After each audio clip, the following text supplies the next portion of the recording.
শুনো, আমি আল্লাহ রাব্বুল আলামিন তোমাদেরকে অত্যন্ত সুন্দর করে সৃষ্টি করেছি।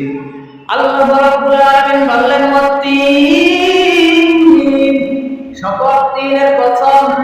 আল্লাহ রাব্বুল আলামিন তিনের কসম কেন বললেন? তিন নামক একটি ফল আছে, ওই ফল আরবের বুকে পাওয়া যায়। আরবের বুকে অনেক অনেক মানুষ খেয়ে থাকে।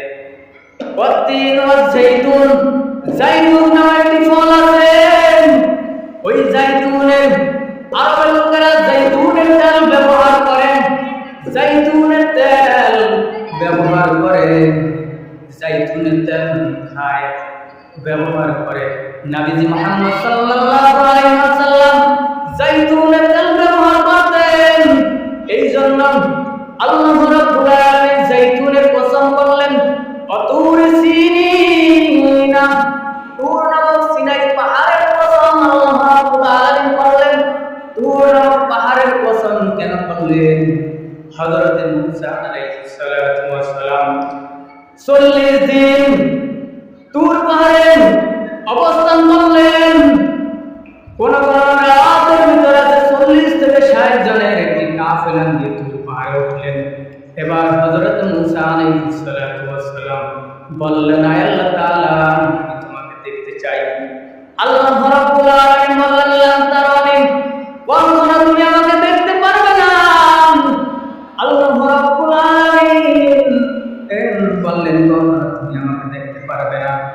হযরত মুসা আলাইহিস সালাতু ওয়াস সালাম একে একে যখন বলতে লাগলেন, আল্লাহকে দেখতে চাই, 60 থেকে 70 জনের একটি কাফেলা নিয়ে তুর পাহাড়ে উঠলেন এবং আল্লাহর নূরের তাজাল্লি যখন ছাড়লেন, তুর পাহাড় পুরো ছাই হয়ে গেলেন, সঙ্গীরা সব মারা গেলেন।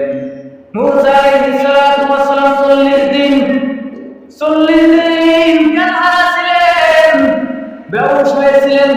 মুসা আলাইহিস সালাতু ওয়াস সালাম জ্ঞান ফিরে দেখে সাথে সঙ্গীরা সব মারা গেলেন। এবার আল্লাহ রাব্বুল আলামিনের কাছে তিনি ফরিয়াদ করলেন, আয় আল্লাহ তাআলা, আমার সঙ্গীরা সব মারা গেছে, ওরা তো আমার পরে ঈমান আনতে না, ওরা তোমার বিরুদ্ধে আচরণ করবে, ওদেরকে জীবিত করে দাও। আল্লাহ রাব্বুল আলামিন আবার সঙ্গে সঙ্গে তাদেরকে জীবিত করে দিলেন। এই সেই তুর পাহাড়, যেই তুর পাহাড়ের কসম তিনি করলেন। ওয়াহাযাল বালাদিল আমিন, ওয়াহাযাল বালাদিল আমিন। আল্লাহ রাব্বুল আলামিন ভূমি মক্কাতুল মুকাররমার কসম করলেন। এই ভূমি মক্কাতুল মুকাররমার কসম করে গোলামদের উদাহরণ দিলেন, গোলামদেরকে বুঝিয়ে দিলেন, গোলাম, লাকাদ খালাকাল ইনসানা ফি আহসানি তাকওয়িম, আমি আমার সৃষ্টির জগতে অত্যন্ত সুন্দর করে আমি মানুষকে সৃষ্টি করেছি।